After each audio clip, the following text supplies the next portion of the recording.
Okay, so good morning, and we will have a look through, continue on with this chapter, chapter 9, we're nearly there. So I had asked you for homework to do the investigation of the properties of material, and yeah, you did a really good job. Some of you did some very extensive investigations with like several pieces of material, but it's great. It's just to have a look and investigate. It's more to understand the concept of a property. Um, it's a word that's used a lot in science, and we actually use it quite a lot in maths as well. If you talk about the property of a square, it's kind of things about a square that make it a square. Okay, so they're almost like identifying features. I suppose would be properties. Um, so yeah, if you were to talk about, I don't know, the rubber gloves that you use to wash the dishes, there are certain properties of that make them useful as rubber gloves, and if some of those properties aren't there anymore, then they actually very quickly become useless. For example, if they get a hole in them, so they obviously are quite flexible and elastic material. They're quite stretchy, um, but if you exceed that elastic limit and the glove becomes ripped, then I suppose one of the main things you use it for is the fact that they're waterproof. And if they call them, they're no longer waterproof, and the loss of that property makes the gloves useless. Okay, so the whole point of that was really just so you understood the concept of a property. Okay, which is like an identifying feature for a material, and it gives it its use. Um. Anyway, so we'll move on. We're just going to stick with materials for a minute and just talk about a little bit of environmental impact. So a product life cycle. Um, I definitely feel like you do this in geography as well. I'm not 100% sure of that. But all products go through 5 steps, so you would need to know the 5 steps of the life cycle. So the first one, here on top, is extraction. So that's actually getting the raw materials. And it depends what it is, I suppose, but mining for oil or that kind of thing. Going to the bog, digging out your fossil fuels, like that type of thing. So that extraction of raw materials. Next, then it goes to manufacture. So that's where it's turned from being a raw material into some product, whatever that product is. Next one then is packaging and distribution. So that's, I suppose, where it's made to look pretty. They package it up and then they put it in trucks and they deliver it out to the Tesco's or the Power Cities or whatever the product happens to be. Next, this product is a washing machine. And the product has its life, so it's used. And then it kind of doesn't end there, because when the washing machine breaks, it has to be disposed of. It has to be gotten rid of, I suppose. So yeah, so that's your product life cycle. So you just need to know the steps. And the main reason I'm mentioning this is because there's an environmental impact. Now we will talk about environmental impacts and climate change and stuff, but this is just, I suppose, because we were talking about properties of different products, this is just specifically about this idea of producing a product and you have an environmental impact. And basically, pretty much every step of the life cycle has an environmental impact, causes some damage. And they say here extraction of material could result in raw material sources being used up for future generations. Okay, so like if you were digging out some form of fossil fuels, I mean, I think we all know at this stage that the fossil fuels are kind of running dry, and there's going to be problems sourcing them, in the future. So that has a negative impact, especially if you're doing it on a grand scale and you're removing a huge amount. Like, fossil fuels are built up in the earth over like thousands of years, so it's like decayed kind of plant and animals. So after they die, the earth is put on top of them and they're compressed, and then something else dies and earth goes on top of that, and it's just like layer upon layer upon layer upon layer upon layer of like compressed earth. And that is fossil fuels, which then goes on to, you know, make our coal or oil or natural gas. But obviously we're extracting them at a really high rate, and they take thousands of years to make. Like, they're not going to make in time again. You know, they need to be left alone for another couple of thousand years to replenish. And so obviously there's damage to the environment there in the actual extraction process of what you're extracting from. Like, most of the time the thing you're taking from the ground is not replenishing. Like, even if you take, like, if your raw material is wood, so that guy with the digger there is in there pulling up trees, you know, that's going to have a huge environmental impact. So anyway, extraction of raw materials can be a massive problem. Now, there are certain places around the world that are doing extraction very well. Like the example I gave you with trees, there are parts of like Norway and Sweden, kind of those Nordic countries, where they are allowed to cut down trees and use the wood to build houses. But for every tree they cut down, they have to plant 3 more. And actually, they have forests that are like not only replenished, but they're actually thriving. Like, they're doing really, really well because of this idea that they take one down, they plant 3 more trees in its place. So anyway, there are people doing that idea of protecting the environment at the extraction phase. All stages could release carbon dioxide, so you can see the nice plume of smoke coming out here. That's going to contain carbon dioxide, which is a greenhouse gas, which causes the Earth's atmosphere to heat up.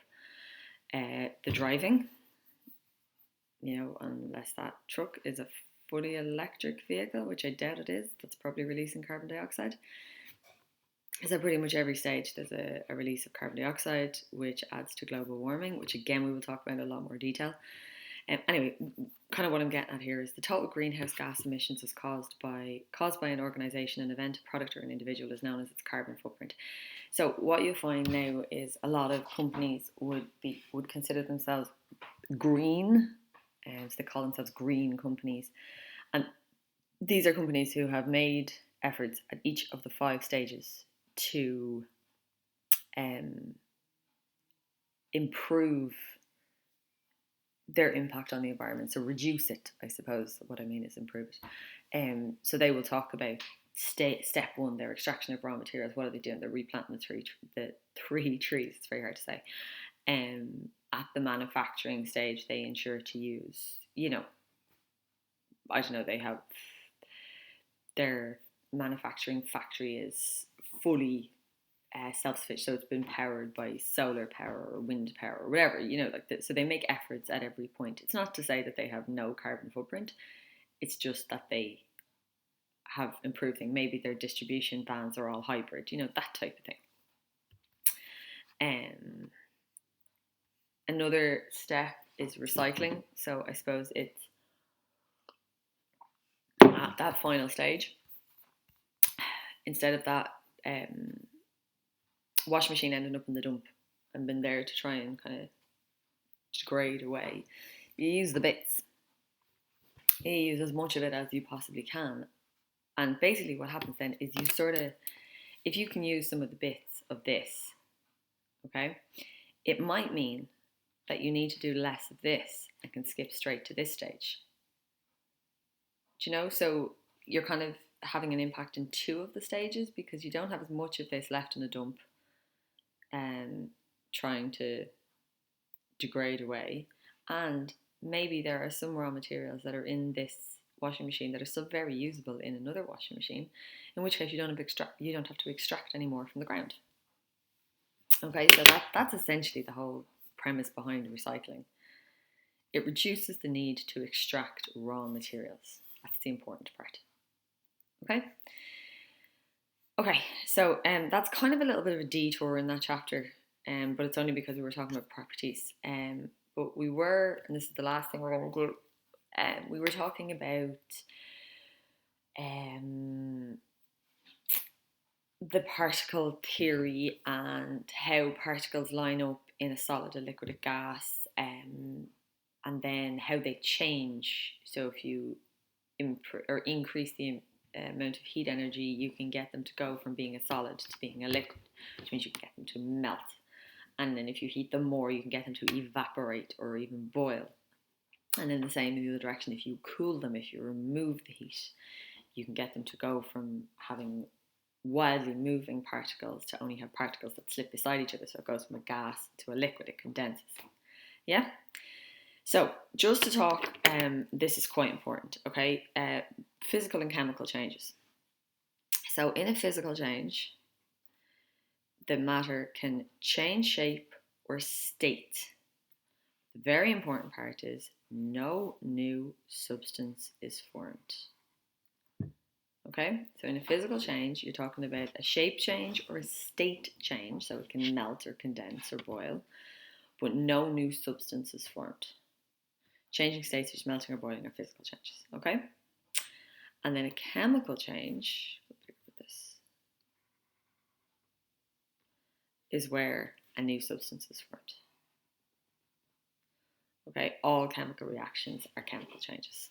So these are important.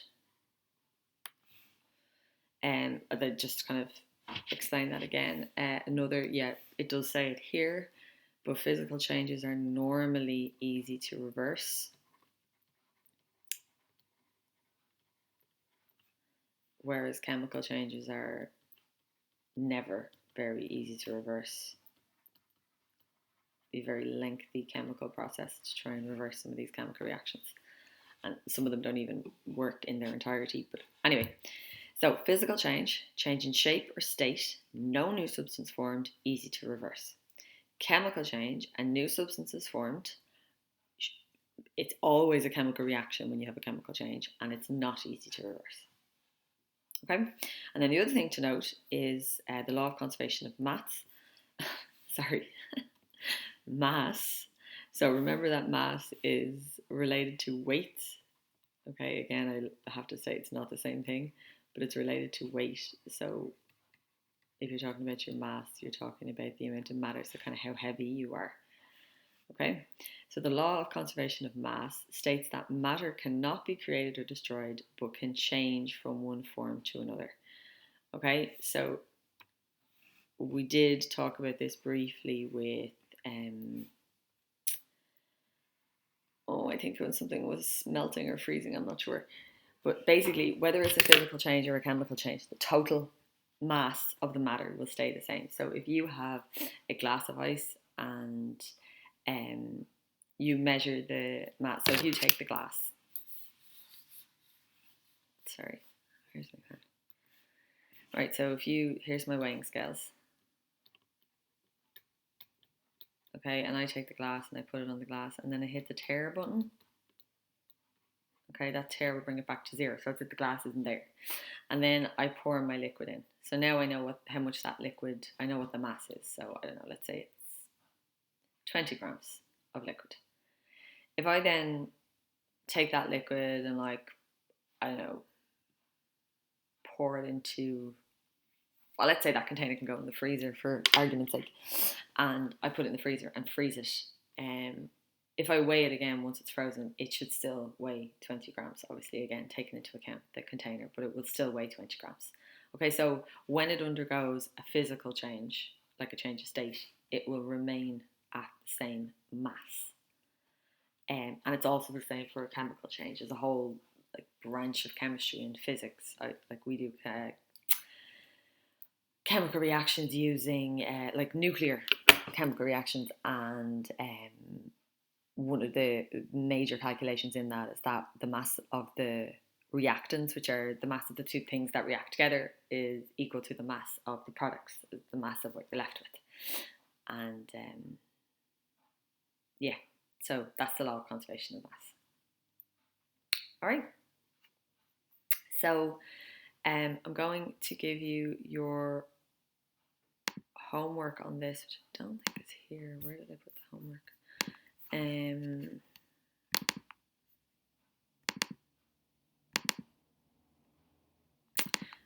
So this is your homework. So just a nice simple little thing. If you can do it, great. If not, again, just Google it so that you can get the answers. But it's just 3 little not even experiments that I want you to do. And like I said, in some cases you won't even have to do them. And you need to make a prediction beforehand. Is it going to be a chemical change or a physical change? So is it a change of state, a change of shape? Is it something that would be easy to reverse, in which case it's a physical change, or is it an actual chemical reaction? And that would be a chemical change. Is there a new substance being formed? Those type of questions. Make the observation. So literally, what do you see? Decide if it's physical or chemical change, physical or chemical change, and then try to explain.